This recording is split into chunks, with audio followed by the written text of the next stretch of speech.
join this challenge. I'm at my run, you know, and it's getting really close.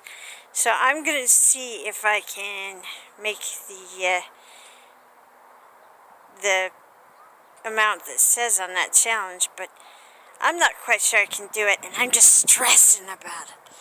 So I'm going to log a few places on this route.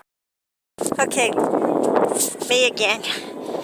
Alright, I'm approaching my starting point here. It's right there.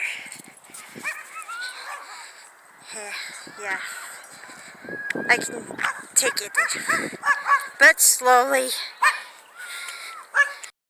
See that mountain up there? Kind of looks like a volcano. I don't know if it ever was, or, yeah, anyway. Okay, just around this bridge, the train pass, is a little hill.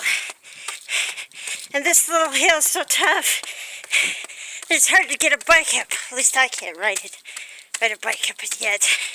But I can either walk or run. And about ready to approach the 1 mile mark here. So just up this little mountain.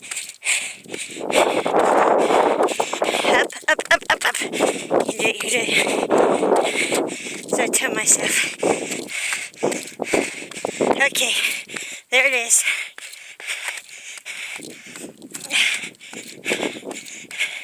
There's the 1 mile mark. Mile 2, and here's some of the scenery around here of this spring canyon, all the mountains, and sometimes there's deer and lizards and rabbits that you might see around here. I don't know who put this up here, but it says Rise Aggies. For those of you Aggie fans, that's here. I'm not an Aggie, I'm a Wildcat. Although, there's a part of Utah State up here I was at briefly, but that's it.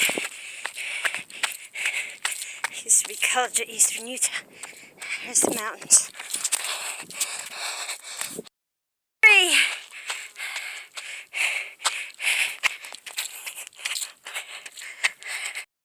Closer view of this rock thing. Anyway, here's the crossover. There's a path you cross over. With this path, you go on the road to, there's a sign. People do bullet holes in these signs. It would be nice to make them look better.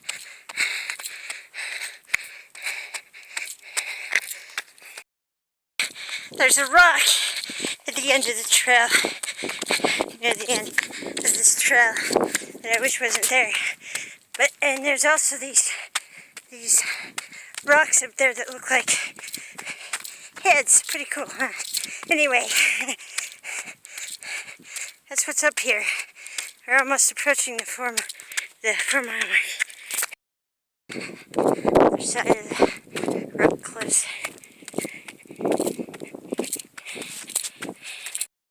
This is supposed to say 4, but somebody really shot it up. It would be nice. And there's the outhouse at the end of the trail. Now it's time to turn around and go back. Going the other way, some more mountains.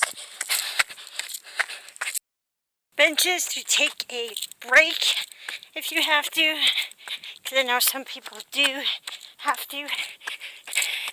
Even me sometimes. Looks like there's an alternative route. I don't know where it goes though, so I wouldn't chance. Have a clue where it goes. Don't try it. Here's the path. It's paved. You can see it. I'd like to get lost. Some downhill version here.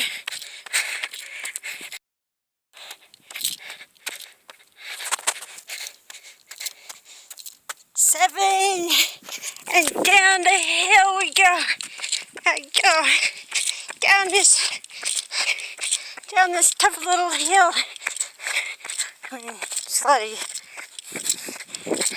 It's easier going downhill. Hiking out of town. That's scary though. Woo! Oh my goodness. Here goes downhill. 8. Not the 7. It's a finish. It's supposed to be the finish line, and it reads 7 1/4. It's supposed to read 8. I'm walking now because I'm done.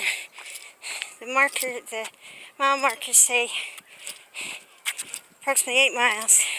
So hey, see at the end of the cool down.